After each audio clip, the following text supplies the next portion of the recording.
قرآن مجید کا فلسفہ یہی ہے کہ ایمان کا ثبوت یہ کہ تیرا قلب اللہ کے ذکر سے بیدار ہو جائے۔ اور گمراہی قرآن نے کس کو کہا؟ یہ نہیں کہا کہ اس کی داڑھی نہیں ہے، یہ نہیں کہا کہ یہ نمازیں نہیں پڑھتا، یہ نہیں کہا کہ یہ روزے نہیں رکھتا، یہ گناہ ہیں، گمراہی نہیں ہے۔ گمراہی، کھلی گمراہی کس کو کہا قرآن نے؟ کہ جس کے دل میں اللہ کا ذکر نہیں اترتا۔ یہ قرآن کی تعلیم ہے۔ لیکن آج تک کسی عالم نے آپ کو یہ بات بیان نہیں کی کہ ہدایت قلب کا بیدار ہونا ہے اور گمراہی قلب میں اللہ کا ذکر داخل نہ ہونا ہے۔ لیکن قرآن یہ کہتا ہے جب تم 1447 سالوں میں قرآن کا علم ہی تمہارے عقیدے کا حصہ نہیں بنا تو کہاں ہے اسلام تمہارے پاس؟ اسلام تو ہے نہیں۔ قرآن مجید کی اصل تعلیم یہی ہے کہ قلب کے اندر اللہ کا اسم اترے۔ اور یہ ضروری کیوں ہے؟ کیونکہ اسی کے ذریعے پتہ چلے گا کہ تو کون ہے۔ کہ جس گاڑی کو اسکریپ یارڈ میں ڈالنا ہے اس کا انجن نکال لیتے ہیں، صرف باڈی رہ جاتی ہے، اس کو اسکریپ یارڈ میں ڈال دیتے ہیں۔ لیکن گاڑی کو چیک کرو گے تبھی پتہ چلے گا نا کہ یہ گاڑی شو روم میں جائے گی یا اسکریپ یارڈ جائے گی۔ چیک کرو کہ اس کے اندر انجن ونجن ہے یا نہیں ہے۔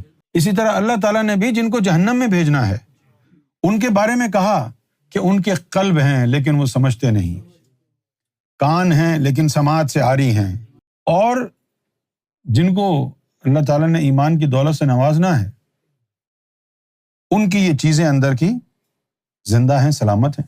اب تو کسی ولی اللہ کے پاس جا، کسی مرشد کامل کے پاس جا، اگر اللہ نے تجھے ایمان دینا ہوا تو اس کی نظر سے تیرا قلب اللہ کے ذکر سے آباد ہو جائے۔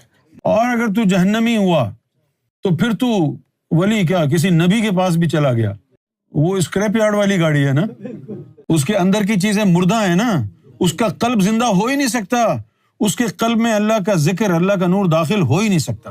ایسے دلوں کے لیے قرآن مجید نے کہا ہے کہ اللہ تعالیٰ نے اس کو پتھروں سے، جامد پتھروں سے زیادہ سخت بنایا ہے۔ ایک تو پتھر ہوتا ہے جس کے اوپر پانی کا قطرہ گرتا رہے سوراخ کر دیتا ہے، لیکن ایک جامد پتھر ہوتا ہے اس میں کوئی چیز داخل نہیں ہوتی۔ لیکن قرآن نے کہا کہ جہنمیوں کا قلب جامد پتھروں سے بھی زیادہ سخت ہوتا ہے۔ یہ قرآن کی آیت ہمیں بتاتی ہے کہ اسلام پر عمل پیرا ہونے کا سچا ستھرا راستہ کیا ہے۔ اب مجھے بتائیے، کسی عالم سے کسی مسجد میں، خانہ کعبہ کی مسجد، مسجد الحرام سمیت، مسجد نبوی سمیت، آپ نے کہیں پر یہ سنا ہے کہ اے لوگو، اگر صحیح مسلمان بننا چاہتے ہو تو شرع صدر کر لو، اس میں ذات اللہ سے؟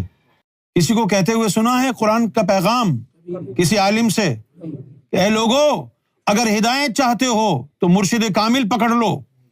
قرآن کا پیغام یہ وہی ہیں۔ آپ کو پتا ہے قرآن میں کیا لکھا ہوا ہے، ان کو کیوں نہیں پتا؟ ان کو پتا کیوں نہیں پتا؟ غشاوتم، اللہ تعالیٰ نے پردے ڈالے ہوئے ہیں، ابصارہم، آنکھوں سے پڑھ رہے ہیں۔ افمن شرح اللہ صدرہ للاسلام فہو علی نور من ربہ فویل للقاسیات قلوبہم من ذکر اللہ اولئک فی ضلال مبین۔ پڑھ رہے ہیں لیکن پڑھ کے گزر گئے، پردے پڑے ہوئے۔ یہی ہے کسوٹی، صرف تمہارے مومن بننے کی نہیں، تمہارے مرشد کی پہچان بھی اسی سے ہوگی۔ اگر کوئی اپنے آپ کو ولی اللہ مرشد کہتا ہے تو پھر اللہ تعالیٰ نے اس کی نظروں میں، اس کی آنکھوں میں یہ طاقت رکھی ہوگی کہ اللہ کا نور اس کی نظروں سے نکل کر انسان کے قلب کو آباد کر دے، زندہ کر دے۔ یہ کام یا تو رسول اللہ نے کیا اپنے دور میں، یا سرکار گوھر شاہی امام مہدی علیہ السلام کر رہے ہیں۔ ہم خوش قسمت ہیں، ہم کو سرکار کا دامن ملا۔ جس طریقے سے تصوف کو قرآن کی روشنی میں آج بیان کیا جا رہا ہے، 1450 سالوں میں کسی نے تصوف کو قرآن کی روشنی میں ایسے بیان نہیں کیا۔ جتنے تصوف کے دعوے دار گزرے ہیں کوئی قرآن کا حوالہ نہیں دیتا، اپنے مرشدوں کے، اپنے ولیوں کے قصے سناتے ہیں کہ جو انہوں نے یہ کیا، انہوں نے یہ کیا، انہوں نے، ارے وہ دین پر اتھارٹی نہیں ہے۔ دین پر اتھارٹی یا تو اللہ کا کلام ہے یا اللہ کے رسول کا کلام ہے۔ ہدایت کسی نبی کے ہاتھ میں نہیں ہے، ہدایت کسی فقیر، کسی پیر، کسی مرشد کے ہاتھ میں نہیں ہے۔